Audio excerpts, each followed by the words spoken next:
Folks, so I guess I'm gonna do another little war update video, even though I just filmed one yesterday that was uploaded today.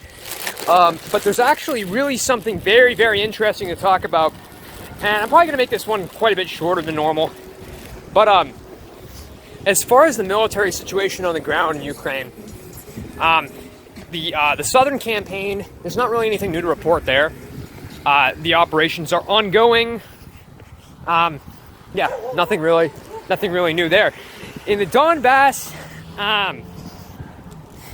the Ukrainians with their HIMARS have been hitting hard the Russian supply lines.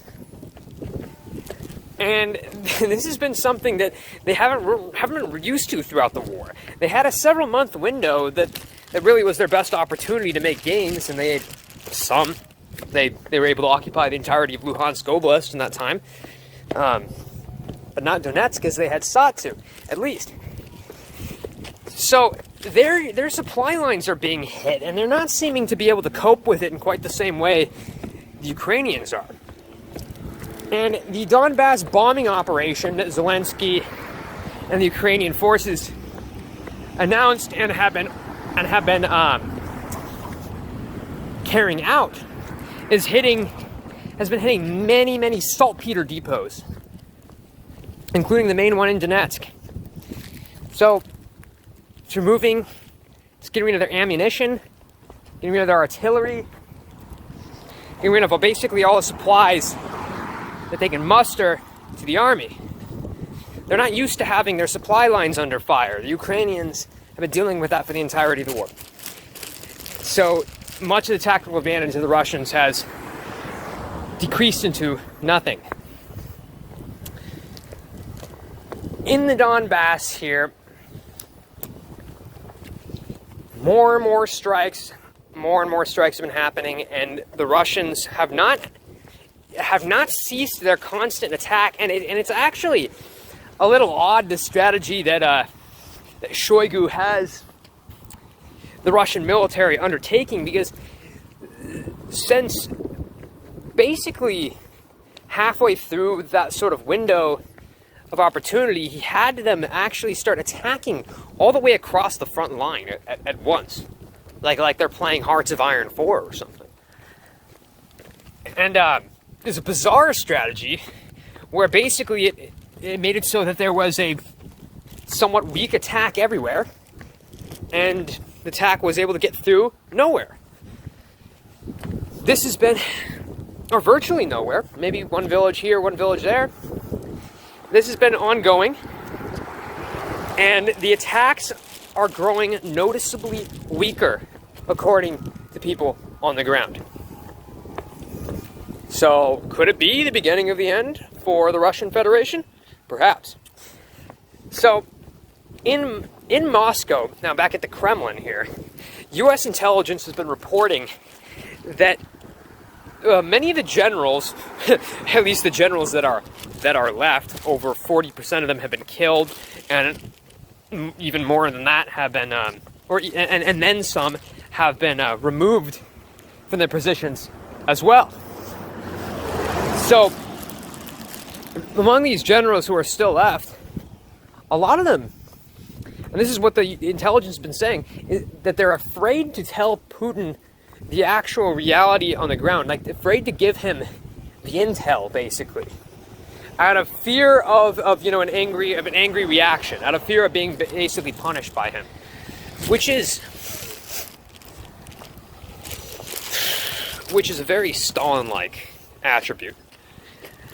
And back in World War II, Joseph Stalin also, and before the war, fostered a similar sort of fear within the ranks, albeit probably much more pronounced than Putin at this time. I think although Putin has proven himself to be far more a monster than I thought he was 6 months to a year ago. I thought he was I'll be honest, I thought he was a semi-respectable leader 6 months to a year ago. Realize he's actually more of a barbarian Khan. But this barbarian Khan doesn't like to hear the bad news of his leaders, because like all dictators, like all barbarian Khans, believe that he knows better than his soldiers and experts in the field. So when it comes to this sort of psychological analysis of Putin from an intelligence standpoint, and the U.S. intelligence, British intelligence, they love looking at this stuff. They love trying to look into the different leaders' heads. It's useful. Things aren't looking good on that account for Putin. He seems to be kind of be losing it. Not going insane or anything, but it seems to be getting to him. He doesn't seem to be super optimistic about this. He seems angry and irritable. And although that sounds like a very minor tabloid thing, that sort of thing affects the command structure immensely. Immensely. Anytime you have a leader with the temperament that's really, or at least the emotion at the moment, to not really be able to, with a calm mind, engage in the issue, that's a problem for them. And if they can't get the actual intel, that's a problem for them. Huge inefficiency in their system of the chain of command, and in how they conduct war. So the other aspect that, and I think this is truly why I made the video today. I mentioned, all those other things because, well, that they were things that had happened, and I figured I'd give you, a mini update now that I'm making the video. But the main point was that Ukraine is going to be receiving an aid package, not military aid, but medical aid in terms of new ambulances, various medical equipment, etc., from Kazakhstan, of all places. And this is highly significant. And you may think, oh, Kazakhstan, some random country, okay, some random country giving Ukraine, help. Hasn't almost pretty much every other country done that already? Well, significant thing about Kazakhstan is that they're very, very, very friendly with the Russian Federation. And I personally had speculated that after the attempted rebellion that occurred, about maybe 6 months ago, maybe more, in Kazakhstan, was basically what happened was it was a repeat of what happened in Belarus.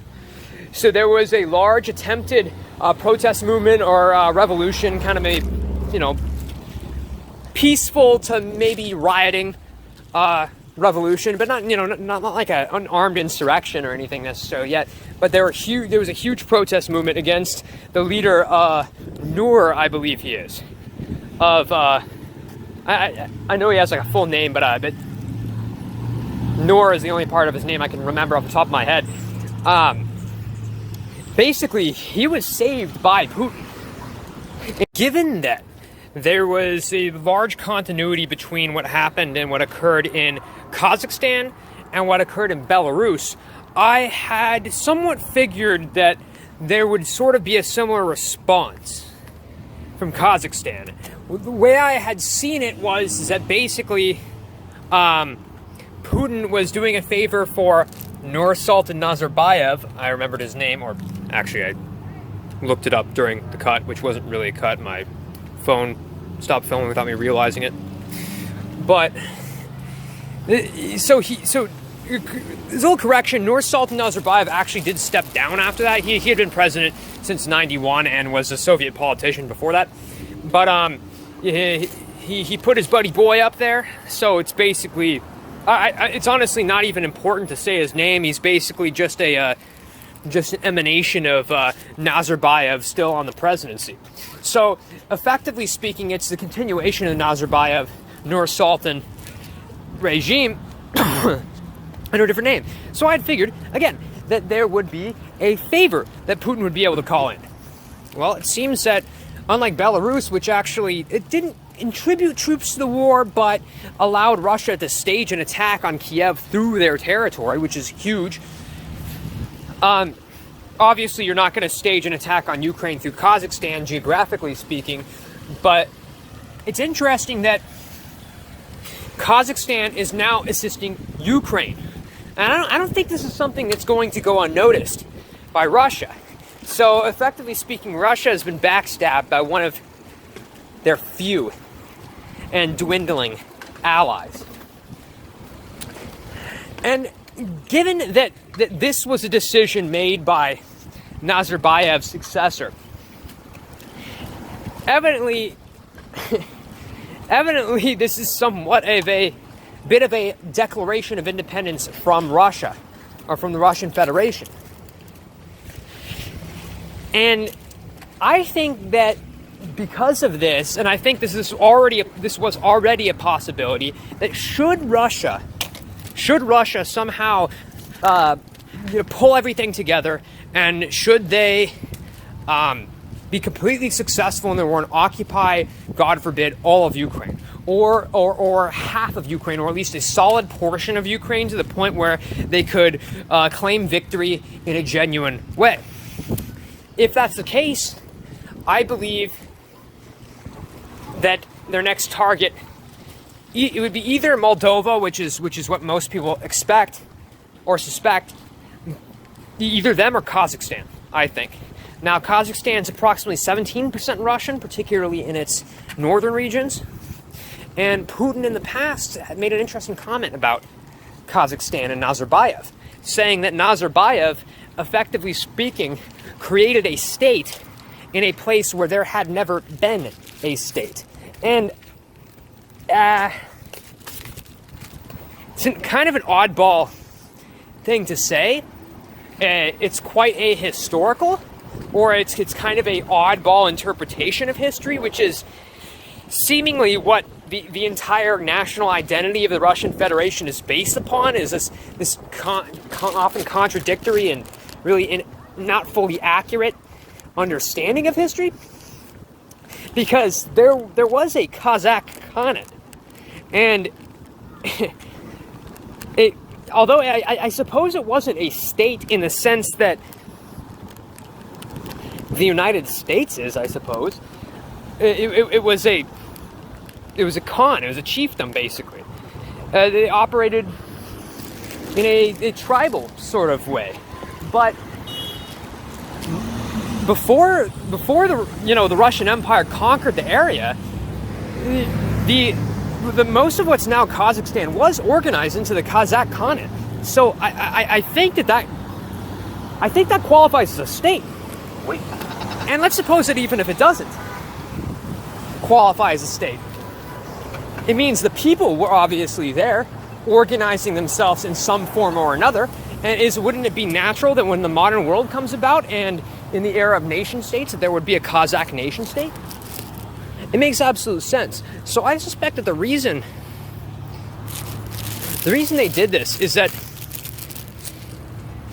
they don't believe that they can get ultimately on the Russian good side, or really get benefits by basically just doing whatever the Russians sort of tell them to do, in the way that kind of Belarus does.